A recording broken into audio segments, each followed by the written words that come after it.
मैं coming sir. या coming coming. नमस्ते नमस्ते सर। बैठिए।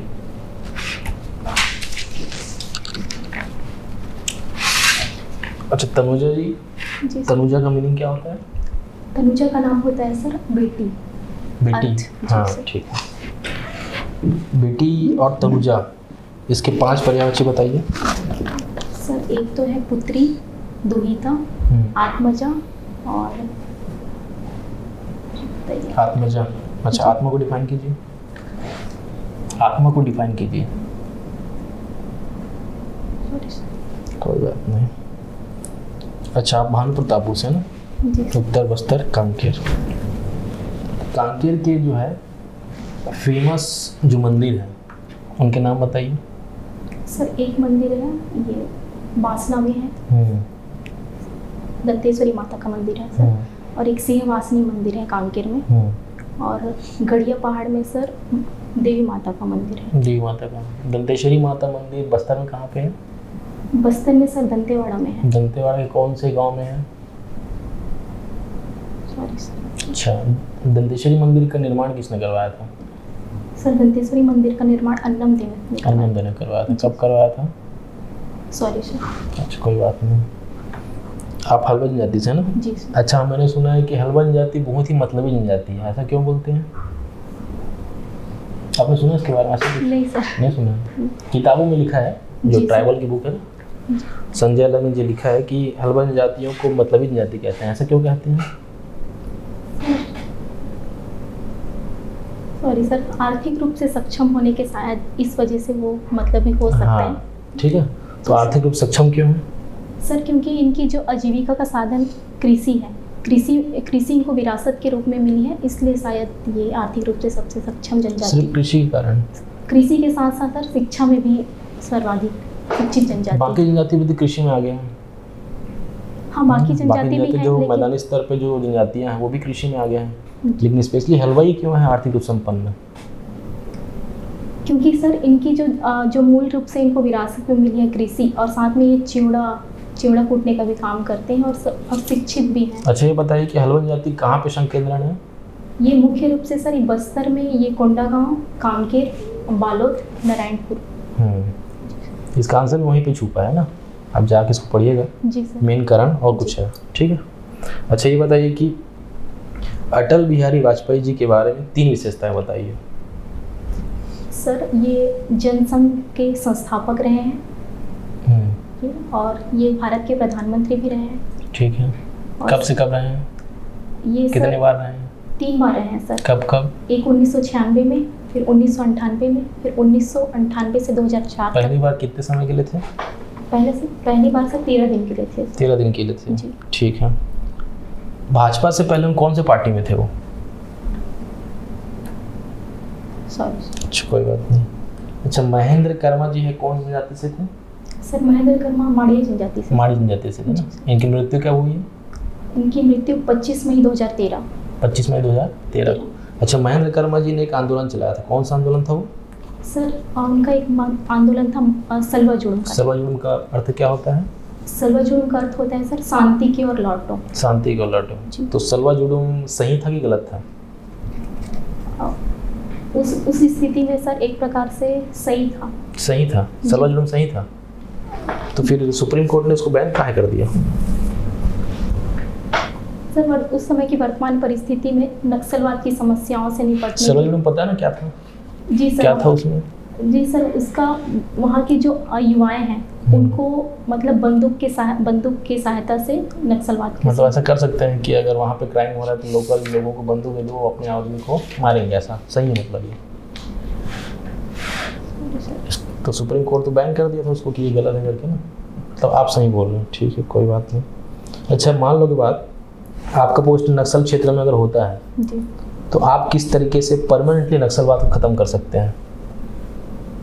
टेम्पररी नहीं करना है, परमानेंट करना है। कैसे वो खत्म हो परमानेंट? एक तो सर वहाँ के युवाओं को शिक्षित करना पड़ेगा। अभी भी कर रहे हैं? कर रहे हैं, लेकिन जमीनी स्तर पर नहीं हो रहा है, अंदरूनी इलाकों में। हाँ, उससे क्या होगा? शिक्षित होंगे तो वो नक्सल की विचारधाराओं से वो प्रेरित नहीं होंगे। ठीक है जी। और सर उन क्षेत्रों में आधारभूत जो सुविधाएं हैं उनको पेयजल की सुविधा, स्वास्थ्य की सुविधा देनी पड़ेगी सर। सिर्फ शिक्षित करने से वो नक्सलवाद की ओर नहीं जाएंगे, आपका ये मानना सही है? रोजगार देना जरूरी नहीं है कि नहीं उनको? रोजगार भी देना है सर। देना पड़ेगा ना। जी सर। नहीं तो शिक्षित युवा ही सबसे खतरनाक नक्सलवाद में जा सकते हैं ना, फिर वो डेंजर हो सकते हैं। अच्छा, आपने सुना होगा ह्यूमन डेवलपमेंट, है ना? जी। कितने मानक होते हैं ह्यूमन डेवलपमेंट के? जी सर। कितने मानक होते हैं? SDI इंडेक्स पढ़ा ना? हाँ, कितने मानक पे आते हैं वो? इसकी मानव विकास संसाधन है। इसके 3 क्षेत्र होते हैं। कौन कौन से? एक है सर जीवन प्रत्याशा, ठीक है। एक है शिक्षा और एक है प्रति व्यक्ति है। ठीक है।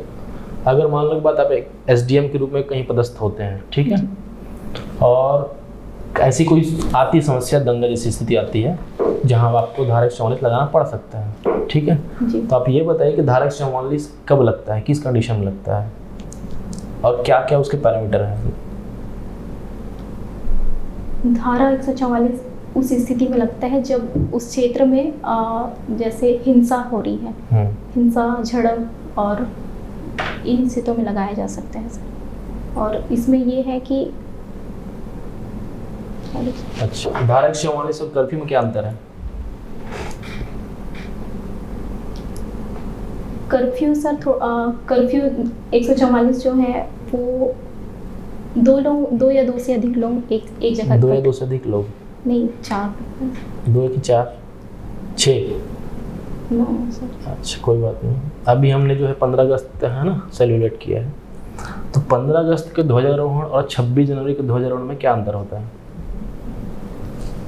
15 अगस्त के ध्वजारोहण में सर मुख्य रूप से जैसे राष्ट्रीय राजधानी दिल्ली में प्रधानमंत्री के द्वारा ध्वजारोहण किया जाता है। कहाँ पे? लाल किला में सर। ठीक है। और 26 जनवरी में राष्ट्रपति के द्वारा ध्वजारोहण किया जाता है। कहाँ पे होता है वो? ये भी लाल किला में। लाल किला में होता है? मैंने तो राजपथ सुना था। हाँ सर, सॉरी सर, राजपथ में। अच्छा, और कुछ डिफरेंस होता है उसमें? इसमें 15 अगस्त में ये डिफरेंस होता है कि सर ध्वज को ना नीचे से ऊपर ले जाया जाता है। ऐसा क्यों होता है? इसके बारे में। अच्छा, कोई बात नहीं। अच्छा, भानु प्रतापपुर में कुछ माइन है ना, कुछ माइंस है जी। क्या है वहाँ पे? माइंस में मुख्य रूप से सर वहाँ आरी डोंगरी है, हाहलद्दी है, मेटा बोतली है और 4 गांव माइंस है। 4 गांव माइंस है। क्या माइंस है वहाँ पे, क्या होता है, कौन सा खनिज मिलता है? मुख्य रूप से लोहा मिलता है जी। अच्छा, चलिए ठीक है, ठीक है। ठीक है तनुजा, मिशन शक्ति के बारे में पता है आपको? सेंट्रल गवर्नमेंट का प्रोग्राम है जी, पता है? मैम बस नहीं पता है। नहीं पता। अच्छा, छत्तीसगढ़ में एक रिसेंट आया है वुमेन एंटरप्रेन्योरशिप पॉलिसी, उसके बारे में पता है? अभी कुछ समय पहले आया। ये 5 साल की अवधि के लिए लाया गया है मैम, और इसमें मुख्य रूप से महिलाओं को वित्तीय रूप से सहायता प्रदान किए जाएंगे ताकि वो आत्मनिर्भर बन सकें। क्या है वो, उसके प्रावधान पता है आपको? कितना पैसे दे रहे हैं? नहीं मैम, पैसे का नहीं पता, लेकिन वित्तीय रूप से सहायता प्रदान किया जाएगा उनको। और क्या क्या प्रावधान है उसमें? चलिए ठीक है। महिला सशक्तिकरण क्या होता है? महिलाओं को आर्थिक, सामाजिक, राजनीतिक रूप में सशक्त करना महिला सशक्तिकरण कहलाता है। 5 प्रकार के वुमेन एम्पावरमेंट होता है, ठीक है, वो पता है आपको? 5 प्रकार की होती है। केशव चंद्र मंडल है एक, उन्होंने दिया है 5 टाइप्स ऑफ वुमेन एम्पावरमेंट, पता है? नहीं। आपके हिसाब से क्या होना चाहिए? तो सामाजिक रूप से, शैक्षणिक रूप से, आर्थिक रूप से। ठीक है, चलिए। अगर आपको डीसी बना दिया जाए जी, ठीक, और आपको चूज करने मिले कि किसी फील्ड पे आपको काम करना है, तो किस फील्ड पे काम करेंगे? महिलाओं से रिलेटेड मुद्दों पर काम। महिलाओं से रिलेटेड इसी पे फिर पूछते हैं सवाल।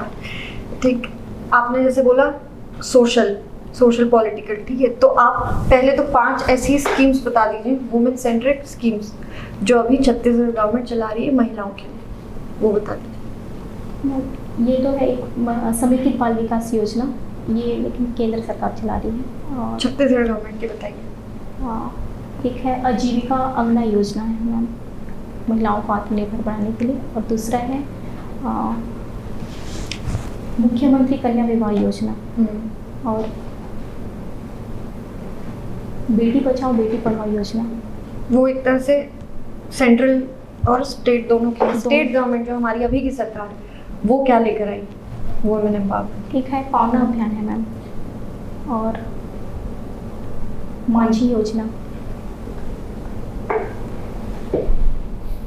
और महरार चौमान योजना। अच्छा, एक काम करिए, सेंट्रल गवर्नमेंट की बता दीजिए।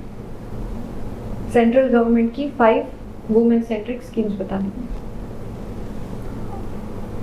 एक तो फिर समेकित बाल विकास योजना है, और बेटी बचाओ बेटी पढ़ाओ, मातृ वंदना योजना, और मातृ वंदना योजना क्या है? इसके तहत मैम गर्भवती महिलाओं को ना आर्थिक रूप से सक्षम बनाने के लिए उनको वित्तीय सहायता दी जाती है 3 किस्तों में। 3 किस्तों में 5,000 की राशि दी जाती है। पक्का जी। तो नाम इसका मातृवंदन योजना क्यों रखे? चलिए ठीक है। ICDS स्कीम सुने? जी। क्या होता है? ICDS स्कीम जो है मैम, इसमें 6 प्रकार की सुविधाएं दी जाती हैं। इसमें 0 से 6 वर्ष के बच्चों को, और बालिकाओं को, और महिलाओं को। इसके तहत उनको पोषण, स्वास्थ्य, शिक्षा, सालपूर्व शिक्षा, ये सब सेवाएं प्रदान की जाती हैं। इसका फुल फॉर्म क्या होता है ICDS का? इसका समेकित बाल विकास योजना। समेकित क्यों कहा गया? इंटीग्रेटेड है समेकित क्यों? क्योंकि इसमें मैम सभी महिलाओं बच्चों को भी शामिल किया गया है, महिलाओं को भी शामिल किया है, बालिकाओं को भी शामिल किया गया है, इसलिए समेकित बाल विकास योजना। ठीक। अब जैसे आंगनवाड़ी चल रहा था तो वो कितने वर्ष के बच्चों को रखने के लिए था? आंगनबाड़ी 3 से 6 वर्ष के बच्चों को। और आंगनवाड़ी की तरह 3 से 6, और आंगनवाड़ी की तरह अभी छत्तीसगढ़ सरकार एक और लेकर आई, क्या है वो? बालवाड़ी योजना है। उसमें कितने वर्ष के बच्चों को? इसमें 5 से 6 वर्ष के बच्चों को। और आंगनवाड़ी 3 से 6, तो फिर बालवाड़ी क्यों लेकर आई? सिर्फ 4 से 5 ऐसे करने के लिए? ठीक है, चलो कोई बात। छत्तीसगढ़ की कोई 5 विशेषताएं बताइए। ये फर्स्ट जनजाति बहुल क्षेत्र है मैम, और प्राकृतिक संसाधनों से समृद्ध है, और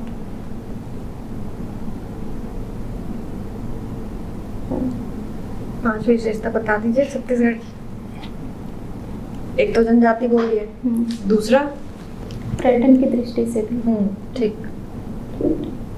सांस्कृतिक दृष्टि से देखा जाए तो यहाँ पर धार्मिक स्थल है। कौन कौन से, किस चीज के लिए अभी एक योजना चल रही है? धार्मिक स्थल आप कह रहे हैं, कौन सी योजना है जो अभी एकदम फेमस चल रही है छत्तीसगढ़ में? एक झरोखा योजना है मैम। राम वनगमन? हाँ, राम वनगमन भी है। उसके जो शुरू के फर्स्ट फेज के जो प्लेसेस हैं उनके नाम बता दीजिए। एक मैम रायपुर में चंद्रपुरी, उसके बाद फिर सीढ़ी नारायण है, और धमतरी है, रामाराम है, और रायगढ़ है, और चलो ठीक है। अभी रुचि क्या है आपकी? आपने कुछ नहीं लिखा? कुछ भी नहीं? कोई अभी रुचि नहीं? कुछ भी मतलब कुछ तो होगा ना जो आप अपने फ्री टाइम पे करना पसंद करते हो? स्पोर्ट्स देखती हूँ। स्पोर्ट्स? कौन सा स्पोर्ट्स देखना कि खेलना? देखना। कौन सा स्पोर्ट्स देखते हैं? बैडमिंटन या क्रिकेट? क्रिकेट देखते हैं। अभी क्रिकेट हाल ही में कुछ चल रहा है ना, आज कुछ था क्रिकेट का, पता है आपको? नहीं, अच्छा। आज कुछ सिलेक्शन होने वाला है, ऐसा कुछ था क्या? हेडलाइन नहीं पढ़े? सर मैं आज न्यूज़पेपर नहीं पढ़ी। चलिए ठीक है। BCCI के चेयरमैन कौन है अभी? उसकी सिलेक्शन कमेटी होती है ना? जी जी मैम। उसके चेयरमैन कौन? सॉरी मैम, रिकॉल नहीं। कप्तान कौन है भारत के क्रिकेट टीम के? रोहित शर्मा। ठीक है, चलिए। और दूसरा क्या बोला आपने? बैडमिंटन। जी। बैडमिंटन के किन्हीं 3 महिला खिलाड़ियों के नाम बता दीजिए भारत। साइना नेहवाल, PV सिंधु, और अश्विनी पोनप्पा। चलिए ठीक है। ठीक है, एक प्रैक्टिकल क्वेश्चन करते हैं। ये दोनों यहाँ पे रखे हुए हैं, कौन सा ज़्यादा ठंडा होगा? आप आके छू के देख सकती हैं, आके छू के देख लीजिए। ये और लैपटॉप कौन सा ज़्यादा ठंडा है? ये ज़्यादा ठंडा है। क्यों? दोनों सेम टेम्परेचर पर रखे हुए हैं, ऑलमोस्ट कितना टेम्परेचर है? 22 डिग्री सेल्सियस है। एक क्यों ज़्यादा ठंडा लग रहा है?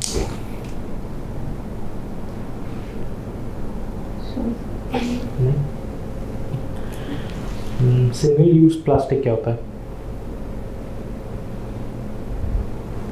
Single use plastic.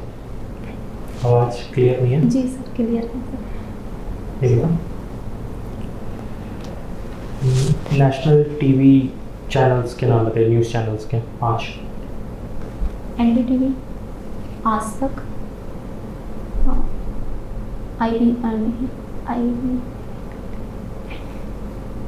IBC,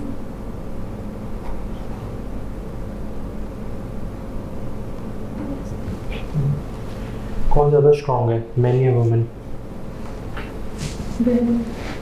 क्यों?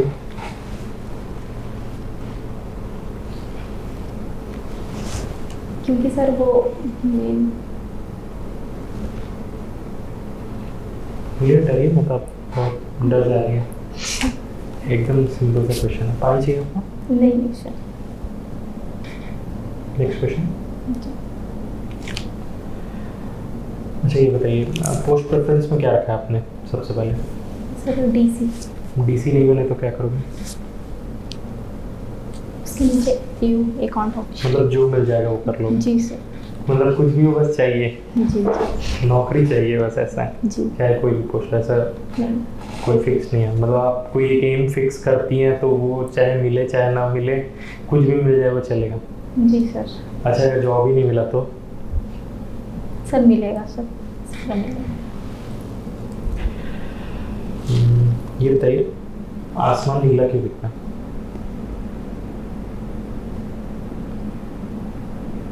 Sorry sir. क्या गोल्ड कौन से कलर का होता है? सुनहरा कलर का। क्या रेड गोल्ड हो सकता है? रेड गोल्ड या ग्रीन गोल्ड या ब्लैक गोल्ड, ऐसा हो सकता है? कलर चेंज किया जा सकता है? नहीं सर, नहीं किया जा सकता। अभी मोदी जी ने किसी को आर्टिफिशियल डायमंड गिफ्ट किया था, क्या होता है आर्टिफिशियल डायमंड? न्यूज़ पता है आपको? No sir. आपकी वीकनेस क्या है? सर मैं जल्दी भावुक हो जाती हूँ। भावुक हो जाती है और ओवर सेंसिटिव सर। क्या कर रही हैं इसको इम्प्रूव करने के लिए? सर मैं इसको इम्प्रूव करने के लिए अभी तो फिलहाल कुछ नहीं करना पड़ेगा, क्योंकि आप जिस सर्विसेज की तैयारी कर रहे हैं वहाँ पर ऐसा हो सकता है कि आपकी भावुकता से अलग हट के आपको सही चीज़ों का साथ देना पड़े। न्यूज़पेपर पढ़े आज का? आज टाइम ही नहीं मिला सर। टाइम नहीं मिला। कैसे आए यहाँ तक आप? वो भाई छोड़ दिया मेरे। भाई छोड़ के आपको गाड़ी चलानी आती है? नो। नहीं आती है? कैसे जाएंगे फिर इधर उधर? फ्रेंड्स को चाहे हम लोग लेके चलेंगे बोले। और जब ऑफिसर बन जाएंगे फिर? अच्छा एकदम last simple question, cell word सुना आपने? सेल? जी सर। सेल बहुत सारे जगहों पे यूज़ किया जाता है वर्ड, तो अलग अलग जगहों पे यूज़ करे जाने वाले सेल बताइए। एक सर हमारा बैटरी के रूप में यूज़ होता है सर। बिल्कुल। और एक जंतु विज्ञान में कोशिका शरीर में। एक और बता दूँ।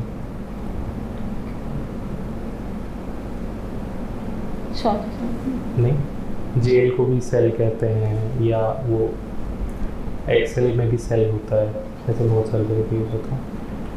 ठीक, ये डन। एक सवाल मैं पूछती हूँ, आपने बोला था कि वुमेन एम्पावरमेंट की फील्ड पे आप काम करेंगे, फिर ये पूछा गया कि मैन और वुमेन में कौन ताकतवर है, उसमें भी आपने वुमेन कहा लेकिन एक्सप्लेन नहीं कर पाई। फिर आपने ये भी कहा कि आपको गाड़ी चलानी नहीं आती, तो आपको नहीं लगता कि जो भी आपकी कितनी 97 की हैं आप, काफ़ी साल की होंगे आप, तो गाड़ी चलाना तो एटलीस्ट आना था, फिर वुमेन एम्पावरमेंट कैसे करेंगे आप? मैम ये ऐसा था, मैं चला रही थी लेकिन मेरा कॉलेज में एक्सीडेंट हो गया था, तो उसके बाद घर वाले ही नहीं देते कि मत चलाओ। लेकिन मैं फिर से ट्राई कर रही हूँ कि सीख जाऊँ, मतलब आती है मेरे को, लेकिन वही है थोड़ा भीड़ को देख के मैं थोड़ा डर जाती हूँ, तो इस वजह से। तो फिर ये आप कॉन्ट्राडिक्ट कर रहे हैं कि वीमेन कैसे स्ट्रांग है। आपके पास एक्सप्लेनेशन होना चाहिए, फिर आपको फाइट मारना पड़ेगा उस चीज़ के लिए, है ना? नहीं, बाकी चीज़ कर सकती हूँ मैम, बस गाड़ी का ही दिक्कत है, बाकी चीज़ हो जाएगा। ठीक है सर, आपको और कुछ पूछना? ठीक है, थैंक यू। फीडबैक आपका जो है कॉन्फिडेंस बहुत लो है ना, आप बहुत जल्दी डर जा रहे हैं, मतलब बहुत जल्दी बॉडी गिरा दे रहे हैं, आप आंसर नहीं कर पा रहे हैं तो बहुत जल्दी डाउन हो जा रहे हैं। स्टार्ट मुझे लगा अच्छा था, बट ना ग्रेजुअल आते तक मेरे तक तो आपको आती हैं चीज़ें, ये वो एकदम ही कॉमन चीज़ें हैं। वो आपको याद था लेकिन जवाब नहीं दे पा रहे हैं, है ना, क्योंकि वो आपने कहा ना भावुक हो जा रहे हैं, वो दिख रहा है कि आप आंसर नहीं कर पा रहे हैं तो पूरा पूरा डाउन हो गया है। ऐसा नहीं करना भाई, हर आंसर देने पे आपका नंबर नहीं है। जो भी आपको आंसर आता है उसको एकदम कॉन्फिडेंट कर देना है, नहीं आता है तो बिल्कुल प्यार से बोल दीजिए मैं क्षमा प्रार्थी हूँ, सॉरी, मैं नहीं। सिंपल सी बात है, ठीक है ना। जी सर। आपके जवाब पे, हर जवाब पे आंसर आपके नंबर नहीं मिलेंगे, जी। ठीक है। एक अधिकारी को वही गुण होता है, जो बात सही है उसी को बोलना है, गलत नहीं बोलना है, अटेम्प्ट नहीं करना है, ठीक है। बाकी डाउन करने का मतलब नहीं है, ठीक है। और आप कैसे क्वेश्चंस को हैंडल करते हैं वो बहुत ज़्यादा इम्पोर्टेंट है। और आपका आई कांटेक्ट भी थोड़ा सा गड़बड़ है ना। सबको ध्यान देते हुए ही आपको जवाब देना है, इस पर ध्यान दीजिएगा, ठीक है। जी सर। चलिए, बाकी आप ठीक है। एक चीज़ ये है कि जैसे आप शुरू में आए तो शुरू में लगा कि कॉन्फिडेंस सही है, ठीक है, और वो डिक्लाइन होते होते एंड तक पूरा खत्म हो चुका था, पहली चीज़। लेकिन आंखें आपकी शुरू में भी बहुत ज़्यादा डोल रही, थोड़ा सा स्टेबिलिटी आईज में रखिए, देखना है सबको पर बहुत ज़्यादा इधर उधर नहीं, थोड़ा तो पता चल जाता है कि शायद कॉन्फिडेंस की कमी है, ठीक है। दूसरी चीज़ कि जैसे आपसे कोई क्वेश्चन पूछे अब आपको नहीं बना तो उसको कॉन्फिडेंस ही रखिए कि सॉरी बोल दिया, वो पास्ट। उसको उतना ये मत सोचे कि अब तो आधा इंटरव्यू खराब ही गया तो आगे का आधा भी खराब मैं खराब कर दूँ, ठीक है, वो आप नहीं करिए। उसको आप कॉन्फिडेंस रखेंगे अगर कि पीछे का जो कि अभी भी आधा बचा है तो आप उसको अच्छा करेंगे। लेकिन आपके आंसर्स भी हैं जैसे, तो जो नहीं आता उसमें तो आपका वीकनेस ही है। फिर जो आता है, जो विचार वाले सवाल है उसमें तो एटलीस्ट कुछ, चलो फैक्ट आपको नहीं पता, जैसे मैंने पूछा 5 टाइप्स ऑफ एम्पावरमेंट, नहीं पता कोई बात नहीं। लेकिन अगर आपसे ये पूछा जाए कि कौन ज्यादा ताकतवर है, पहली चीज तो पहला तो आपको बैलेंस करना है। एकदम वुमेन बोल दिया आपने, एकदम से फिजिकली देखा जाए तो लड़के ज्यादा ताकतवर हैं, उसको कैसे एक्सप्लेन करेंगे आप, ठीक है। और वुमेन बोल दिए तो फिर आप उसको फिर जस्टिफाई कुछ तो करिए, और वो आराम से कर सकते हैं, आप खुद एक वुमेन, तो उसको आपने पूरा गिव अप कर दिया। वो समझ आ गया कि आप डर गए हो बहुत ज़्यादा, कि आप इतनी इजी चीज़ भी जस्टिफाई नहीं कर पा रहे हो। उसके बाद और ऐसी कुछ हुआ तो उसमें आपने हंस दिया था, मुझे क्वेश्चन अभी ध्यान नहीं आ रहा है, आपने हंस दिया उसमें, ठीक है, तो हंसना नहीं है आपको। तो 3 चीज़ों का ध्यान रखिए, एक तो बैलेंस कॉन्फिडेंस बना के रखिए, दूसरा आंसर में बैलेंस रखिए। एक्सट्रीम आंसर कोशिश करो कि मत दो कि एकदम यही अच्छा है या बुरा ही है या अच्छा ही है, बैलेंस थोड़ा रखिए और उसको फिर जस्टिफाई करिए जो आप बोल रहे हैं, ठीक है। तैयारी आपको करो। अगर पता है ना, तुरंत जवाब नहीं देना है, बोल सकते हैं सामने वाले सर मैं थोड़ा समय लेना चाहूँगी, ठीक ना, क्योंकि कुछ आंसर आपको पता थे। छत्तीसगढ़ के 5 विषय आप बता सकते थे आराम से, लेकिन आपने हड़बड़ी में टाइम कर दिया। बोल सकते सामने वाले सर मैं थोड़ा सा टाइम लेना चाहूँगी, बिल्कुल ठीक है। आंसर्स आप प्रिपेयर कर लो क्वेश्चन लिख के, तो वहाँ पर ऐसे नहीं होगा, ठीक। आप थोड़ा इंटरव्यूज का प्रैक्टिस करिए, क्योंकि मुझे ऐसा लग रहा था थोड़ा दबाव देते ना तो आप रो देते। वहाँ प्रैक्टिस नहीं किया था क्या आप? वहाँ और वहाँ हुआ 1-2 बार ही की थी सर। 1-2 बार की, वहाँ प्रैक्टिस कीजिए। आप कब है इंटरव्यू? 25। 25 को, ठीक है, प्रैक्टिस करिए, हो जाएगा आपका, ठीक है।